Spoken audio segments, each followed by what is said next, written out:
আগামী 24 ঘন্টায় 101 action.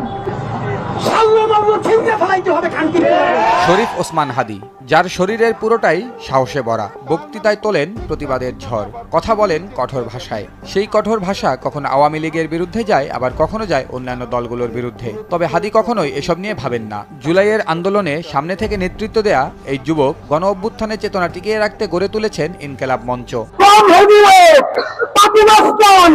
12 December শুক্রবার দুপুরে আসন্ন নির্বাচনে ঢাকা ৮ আসনের স্বতন্ত্র প্রার্থী ওসমান হাদী নির্বাচনী প্রচারণা চালানোর সময় বিজয়নগর বক্স কালভার্ট এলাকায় গুলিবিদ্ধ হন। গুলিবিদ্ধ ওসমান হাদীকে উদ্ধার করে 2:35 মিনিটে ডামেক হাসপাতালে নেওয়া হয়। ডামেক হাসপাতালের জরুরি বিভাগের চিকিৎসকের বরাতে ওসমান হাদী কোমায় আছেন বলে জানা যায়।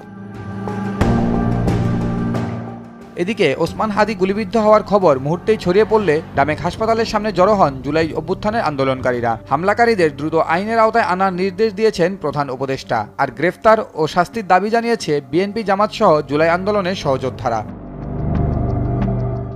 কারা হাদীর ওপর হামলা করেছে সেটা এখনো জানা যায়নি। তবে এর আগে গত 14 নভেম্বর হত্যার হুমকি দেওয়া হয়েছিল হাদীকে। ফেসবুক স্ট্যাটাসে ওসমান হাদী লিখেছিলেন, আওয়ামী লীগের খুনিরা 30টা বিদেশি নাম্বার থেকে কল ও টেক্সট করে আমাকে হত্যার হুমকি দিয়েছে।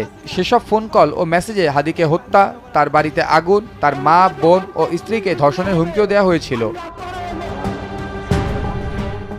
ওসমান হাদী একাধারে একজন সংগঠক, অ্যাক্টিভিস্ট, শিক্ষক ও লেখক। জনপ্রিয় ও বহুল পরিচিত কোচিং প্ল্যাটফর্ম সাইফুরসে দীর্ঘদিন থেকে শিক্ষকতা করছেন তিনি। ওসমান হাদীর জন্ম ঝালকাঠির নলছটি উপজেলার এক সম্ভ্রান্ত মুসলিম পরিবারে। হাদীর বাবা ছিলেন নিজ এলাকার খুবই সম্মানিত মানুষদের একজন। তিনি মাদ্রাসায় শিক্ষকতা করতেন, আবার মসজিদে ইমাম হিসেবেও দায়িত্ব পালন করতেন।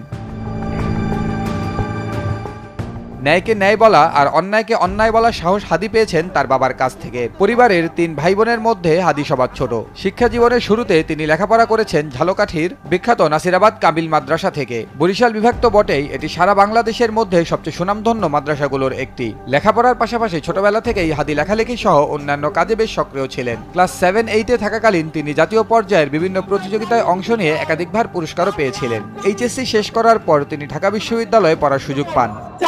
করতে, মাফিয়াতন্ত্র করতে, নয়া মাস্তানি করতে এখানে অনেক মজা। শরীফ ওসমান হাদী লেখাপড়া করেছেন ঢাকা বিশ্ববিদ্যালয়ের রাষ্ট্রবিজ্ঞান বিভাগে। তবে শহরে 8-10টা ছেলেমেয়ের মতো তার ভার্সিটি জীবন অত সহজ ছিল না। মাদ্রাসা ব্যাকগ্রাউন্ড থেকে উঠে এসে বিশ্ববিদ্যালয় শুরু থেকেই তাকে নানা কটু কথা শুনতে হয়েছে।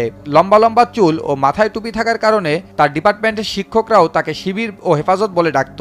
এগুলো তাকে ভীষণ পীড়া দিত, কারণ হাদী কখনো কোনো ছাত্র রাজনীতির সঙ্গে জড়িত ছিলেন না। এছাড়া বিশ্ববিদ্যালয় শিক্ষকদের ইসলামী ভাবাদর্শের বিরুদ্ধে বলা কথাগুলো তার কাছে ভালো লাগতো না, কিন্তু নিজের বিশ্বাস আর মতাদর্শ থেকে তিনি সরে আসেননি। জুলাইয়ের সাথে যদি গাদ্দারি করেন, আমার বাপেও আমার বাপ না, ঠিক? আমার মা আমার মা না, আমার সন্তান আমার সন্তান না। বিশ্ববিদ্যালয় একাডেমিক পড়াশোনার পাশাপাশি অন্যান্য কাজেও নিজেকে যুক্ত করেছিলেন ওসমান হাদী। জোরে কথা বলতে পারা ও নেতৃত্ব দেওয়ার দক্ষতার কারণে বাম ডান সব ঘরানার সহপাঠীদের কাছে পরিচিত হয়েছিল হাদী। তবে আওয়ামী লীগ আমলে ঢাকা বিশ্ববিদ্যালয়ে ছাত্রলীগ বেশ দাপুটে ছিল। অন্যদের মতো হাদীকেও ছাত্রলীগের হুমকি ধামকি সহ্য করতে হয়েছে। তারপরও নিজের জায়গা থেকে অন্যায়ের বিরুদ্ধে সোচ্চার থাকতেন। 2024-এর জুলাই আগস্টের আন্দোলন হাদী সেই প্রতিবাদী রূপকে আরো জাগিয়ে তুলেছিল। নিজের অন্তঃসত্ত্বা স্ত্রীকে রেখেই আন্দোলনের দিনগুলোতে তিনি সোচ্চার ছিলেন অন্যায়ের বিরুদ্ধে। জুলাইয়ের প্রেরণাকে বাঁচিয়ে রাখতে প্রতিষ্ঠা করেছিলেন ইনকিলাব মঞ্চ। প্রতিষ্ঠার পর থেকেই আওয়ামী লীগ বিরোধী অবস্থানে সোচ্চার ছিল ইনকিলাব মঞ্চ ও ওসমান হাদী। মঞ্চের মুখপাত্র হিসেবে হাদী নিজেও অভ্যুত্থানের পর থেকে এ পর্যন্ত নানা কর্মসূচি দিয়ে তরুণদের মাঝে সাড়া ফেলেছেন। সোজাসাপটা কথা বলায় তার পরিচিতি যেমন বেড়েছে, আবার আছে কিছু সমালোচনাও। তবে শরীফ ওসমান হাদী এভাবে অন্যায়ের বিরুদ্ধে প্রতিবাদ করে যেতে চান।